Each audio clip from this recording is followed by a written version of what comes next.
everyone, it's Erica back on the Crafty Meraki YouTube channel, and today we are going to be playing with some distress oxides. So I have picked out two of my favorites. So this is Salvage Patina, gorgeous color, and also Uncharted Marina.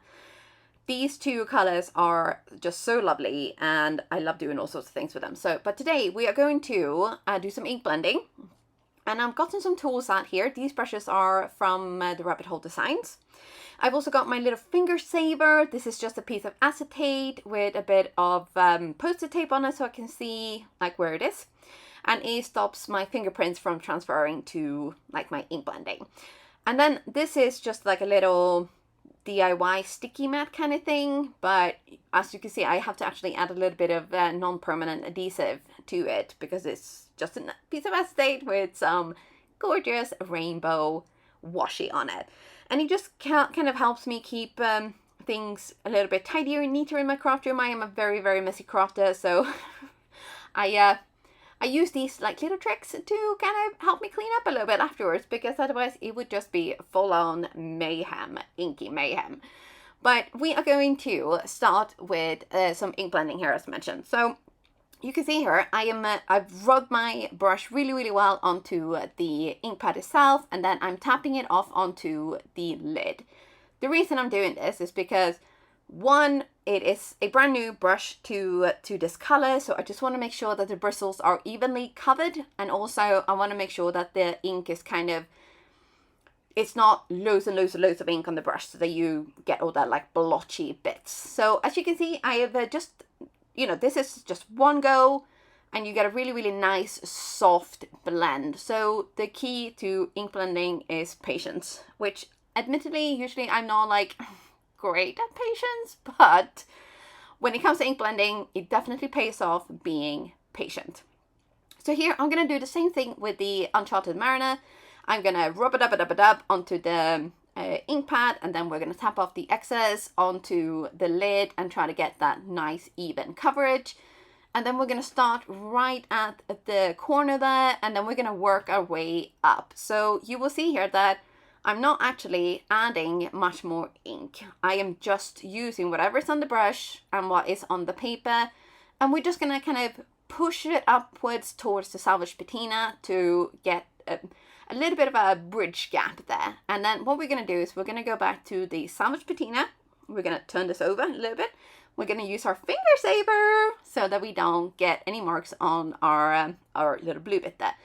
And then we're going to take a little bit more ink. We're going to tap off the excess. We are going to go with gentle round movements from the kind of the Salvage Patina area over the little white bridge and then up into the Uncharted Marina. And if you do this, you will get a really nice and smooth blend. And then also, even though this doesn't look super smooth at the moment, the paper is still wet, so it will calm down a little bit. Now on top of this, we're going to do our first technique. So we are going to take the, oh my goodness, I can't say this, the Woven a Wonder stencil, and we are going to add some washi tape. This is not very good washi tape actually. I don't know where this one is from, and it's nearly gone, so I'm quite pleased about that. I have used it even though it's not the best. So we're just going to tape down our stencil, and then we are going to go the complete opposite technique of what we did before. We are going to take this ink blending brush and we are going to smash it into the ink pad so you get loads of ink on there. And then this, we are going to go over the Salvage Patina area, where we done a really nice soft smooth blend first, and we are going to add this color on top. So we're gonna add lots of color. So you can see I'm really going in super heavy here, so that we're gonna get the pattern through the stencil, and it's going to be a beautiful tone on tone ink blending.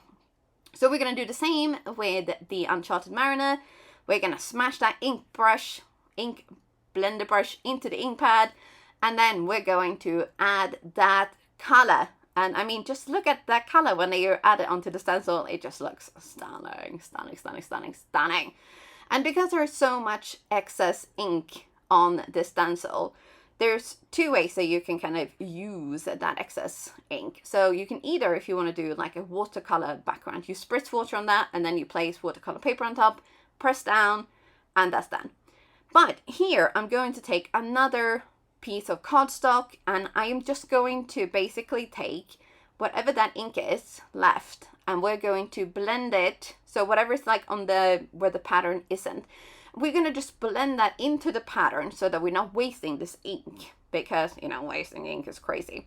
And then we're going to do the same on the other side, and you can see that there's so much ink on the stencil that it is enough to make a really, really, really pretty background. So this is another way to kind of just add a little bit of, you know, like a smart tech side to your card making. Don't waste any ink.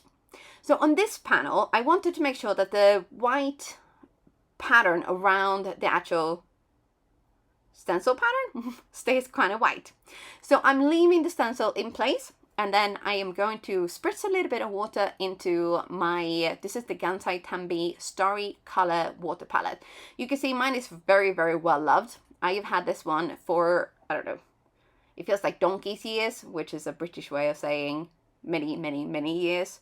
So I think I've had it for at least 12, if not longer. Yeah, it's been around for a while. And then on top of this, we're also going to add a little bit of black soot, but we're not going to spray that directly onto the pattern, because it's very hard to control the splatter with the sprays.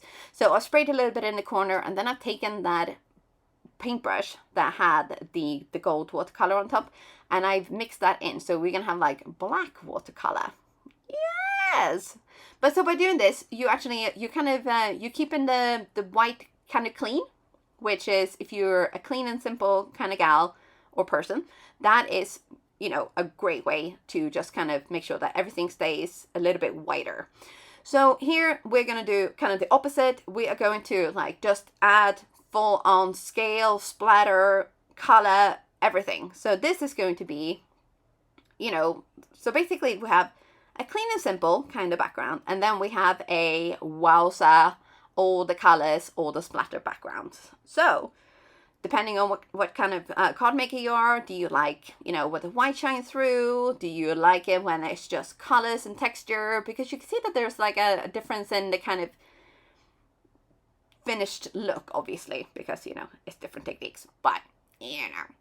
So here we're going to use a couple of the Canopy leaves that I already had pre-made. So this is, these are sprayed actually with Distress Oxide spray.